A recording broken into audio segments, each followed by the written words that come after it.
You ever wonder what the one big difference is between being broke and being rich? Buck sure does. And spoiler alert, it's not just about buying yachts made of solid gold. This is your life at every level of income. Level 1, the survival stage. Let's say you're making around $35,000 a year. Buck gets his first real paycheck. He feels like a king. Then he actually looks at it. After taxes, it's smaller, much smaller. His brain asks the first big question. Okay, where does my money even go?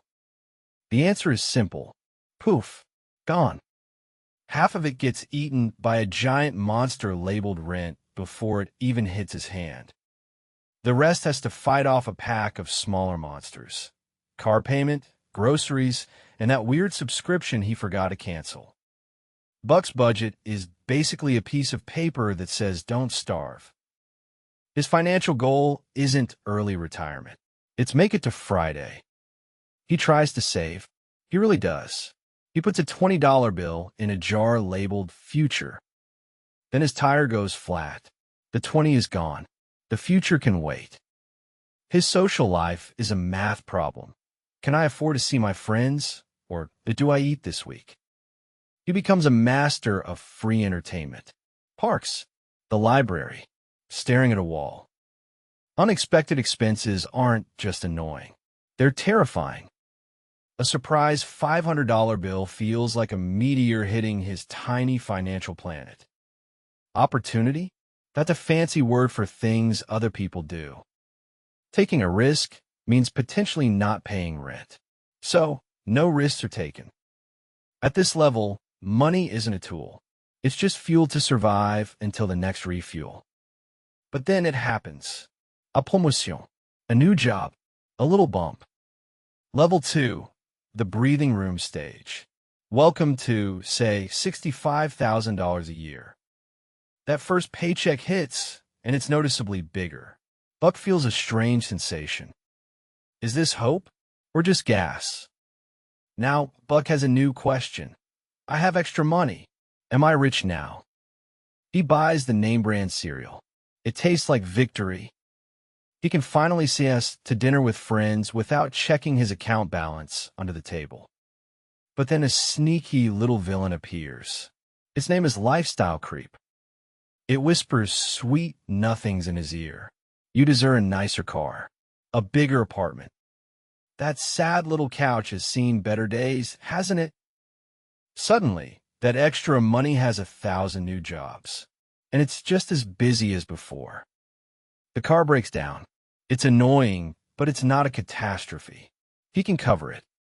That's the big difference. Problems are now inconvenient, not world-ending. He even starts thinking about the future. Maybe that savings jar can have more than 20 bucks in it. He hears people talking about a 401k at work. Buck pictures a 401-kilometer race he's not prepared for. He gets nervous. Then someone explains it's just a piggy bank for old you that your boss helps you fill. He starts putting a little bit in. It feels responsible, and also very boring. He's not living paycheck to paycheck anymore. He's living paycheck to 2 weeks before his next paycheck. It's progress. The feeling isn't security, not yet. It's just less panic. The breathing room is nice. If you're finding this little financial journey helpful, taking 2 seconds to subscribe would be amazing. It tells the algorithm that financial stuff doesn't have to be scary or boring. At this level, money has become a tool for stability, but not quite for growth. A few more years pass. More skills, another job hop. Things are looking up. Level 3, the choices stage. Let's call it $120,000 a year. Now, Buck's not worried about rent. He's not worried about a flat tire. He has a new, much weirder question. What do I do with this? His bank account has a comma in it, and it stays there. This is new. All his basic needs are met, and his wants are mostly met, too. He can afford the vacation. He could buy the new gadget without waiting for a sale. But now the world of finance opens up, and it's full of confusing menus. He hears words like Roth IRA, index funds, and diversification. Buck thinks diversification means not eating pizza for dinner every single night. He realizes it actually means not putting all your money eggs in one basket. Because if you drop that one basket, you're having scrambled egg for the rest of your life. This is the first time he understands that his money could be making more money while he sleeps. It's a huge aha moment, a game changer. The stress is different now. It's not, will I survive? It's, am I making the right choices? He feels the weight of analysis paralysis. Doing nothing feels safer than doing the wrong thing. He could invest in stocks, or real estate, or that weird crypto thing his cousin won't shut up about.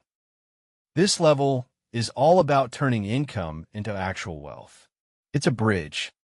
Many people get to this bridge and just set up a nice camp. They never cross it.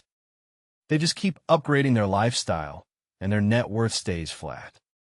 It's the comfiest trap in the world. Speaking of confusion, what was the first fancy finance term that made your brain short-circuit? Tell me in the comments below. Here, money is no longer about survival or stability. It's about strategy. The goal is to build a money-making machine, not just a bigger pile of cash. And so Buck learns. He reads. He makes some small, clumsy investments. Level 4, the optimization stage. Income is now, let's say, $250,000 plus. The money-making machine is built. It's chugging along nicely. He maxes out his 401k without thinking. He has other investment accounts. He has what's called FU money. Not enough to buy an island, but enough to walk away from a job he hates. And that is a superpower. But a new, final question emerges, and it's the most surprising one of all. If I have enough, why am I still worried? Welcome to the paradox of wealth. The problems are now abstract and huge. He's not worried about a $500 car repair. He's worried about a 10% market downturn that could wipe out $50,000. The numbers are bigger, so the swings are bigger. The anxiety just changes its outfit. He starts thinking about things like tax efficiency. How can he give less money to the government legally? That sounds like a rich person problem because, well, it is. His focus shifts from earning more money to keeping more of the money he has. He thinks about estate planning. What happens to all this when he's gone? He's literally worrying about problems that will happen after he's dead. Life is undeniably easier. He has freedom of time and location. But the human brain is a master at finding new things to worry about. At this level, money is a tool for freedom and impact. But if you're not careful, it can also become a high-stakes, stressful game you can't stop playing. So, as Buck looks back on his journey from the ramen noodle days to the tax strategy days, he finally understands the answer to that first question. What's the one big difference between being broke and being rich? It wasn't the car or the house or the fancy cereal. At low incomes, you work for your money. You trade your time and labor for every single dollar. When your time runs out, the money stops. At high incomes, with the right strategy, your money works for you. It makes more of itself in the background while you're sleeping, while you're on vacation. And that shift from being the engine to owning the engine is the whole